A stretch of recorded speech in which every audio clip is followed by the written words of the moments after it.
Paano ba magpadami ng asola? Ano ang dapat tandaan upang ito ay maparami? Ano ba yung mga do's and don'ts?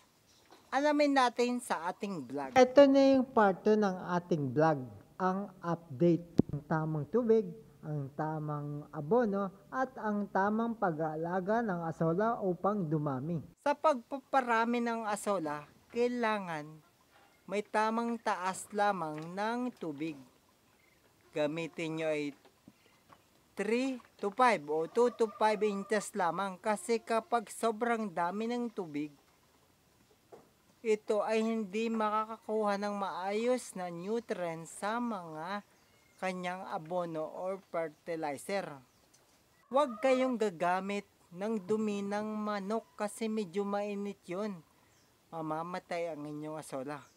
Ang gamit ko ay sa baka, dumi ng baka. Ito yung tuyo, kasi kailangan pag kinolekta nyo yun at ang fertilizer na dumi ng baka na tuyo ay mabisa upang mabilis ang pagdami ng inyong asola.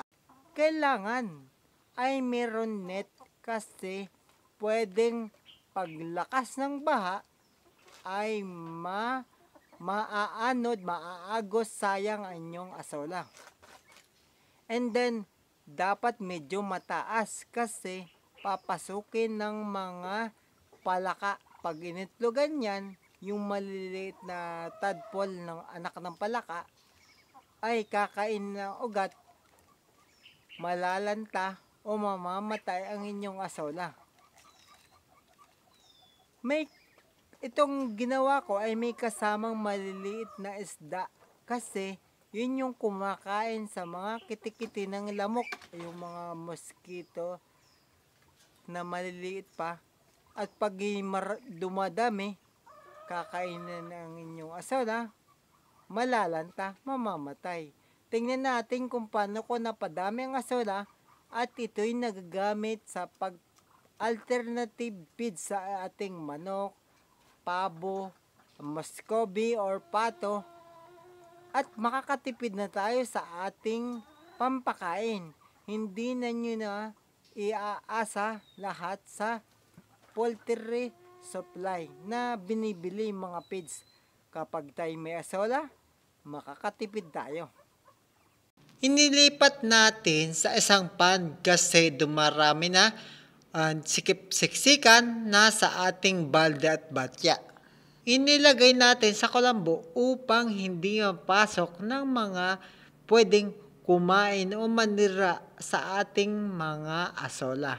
Ano ba yung pwedeng sumira sa ating asola? Pwedeng palaka ay itlogan, and then yung mga maliliit na tadpole, yun yung kumakain sa ugat at malalanta ang ating mga asola.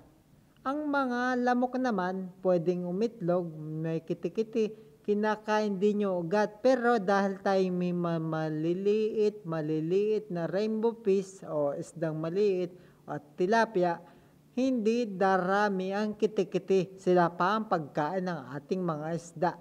Dahil may tamang taas ng tubig, may abono, at may proteksyon na kulambo at tama ang init, hindi basta-basta malalanta pagkos dadami at magiging malusog ang ating asola. Ang asola ay may tamang pangalaga bukod sa tamang abono, tamang taas ng tubig, tamang araw. May kalaban din yan yung mga kuhol, kitikiti, tadpole na anak ng mga ating mga palaka. Kumbaga, hindi nyo dapat hayaan na kainin ng mga peste. Kumbaga, hindi nyo dapat hayaan na kainin ito ng mga insekto. Dahil marami na ang ating asola, pwede nating maging alternative feeds o supply ng pagkain sa ating mga alagang manok, pato at pabo. At ito yung mahalaga.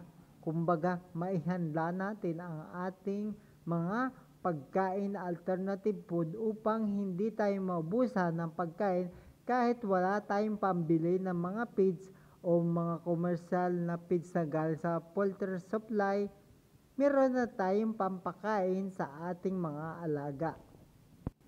Ang pagpapadami ng pato ay pinaghahandaan. Kung alam natin na darami ang ating pato, bukod sa meron dapat tayong market o pagbibentahan ng ating mga patos, itlog, sisiw, mga breeder, kumbaga dapat meron din tayong maraming pampakain kasi pag naubos ang source ng pagkain nila, sila'y mananamlay, manghihina at pwede pang mamatay o mga peste kasi wala silang energy.